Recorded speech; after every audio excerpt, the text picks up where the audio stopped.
Hello, let's talk about micro Chervil.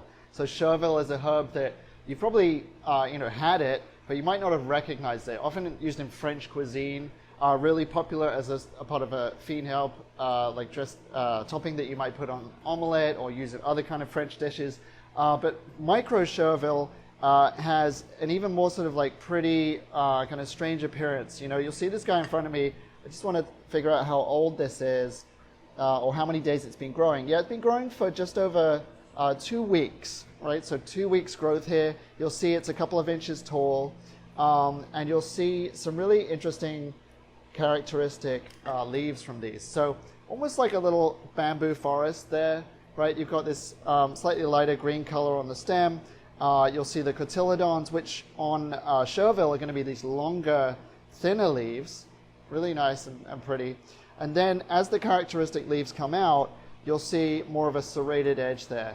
And it's something that you could even confuse visually with like a micro coriander, micro cilantro, similar in kind of appearance and the cotyledon structure. But yeah, the taste is completely different. So Chervil, you're getting a really light licorice, anise flavor. Not as much sweetness as you might get from like a bronze fennel or an anise hyssop. So you're getting that anise flavor without the sweetness. So you're going to find this used a lot more on savory dishes. As I said, a lot of French cuisine will use it, but a classic use of this could be working with fish even, or something. If you wanted to do a vegetarian version, you might do like a tofu, and you could do that anise flavor really just as a garnish on top of something more savory. And so I would see this working as well. If you wanted to bring a bit of fruit into that dish, like a grapefruit, it's going to work really well with this.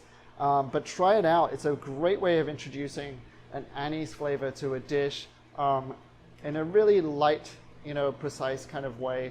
For people who maybe, in your family who you're cooking for, who are maybe not familiar with different flavors and stuff, this is a great way to get them started with some of those slightly more adventurous flavors without overpowering them.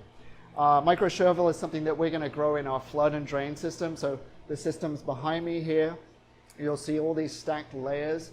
And this is where we'll start out plants from seed. We'll put them in trays like this in a bed of a growing media.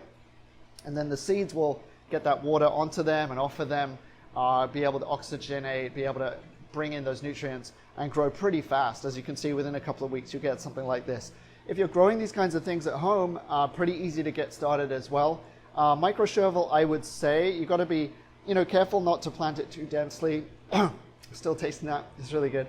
And also, I would say that micro Chervil is going to be one of the first things where if you're building a hydroponic system and you want to grow stuff, it's really hard to grow this unless you've got a healthy system. You're going to get a yellowing plant. If you try to grow it to mature size, it's going to be yellow as well. So healthy Chervil is a really good sign of a healthy hydroponic system as well. It's a bit of a canary in a coal mine. So I'm really happy we've got some great looking stuff here, and we're really excited to get this out to you. So micro Chervil, enjoy this.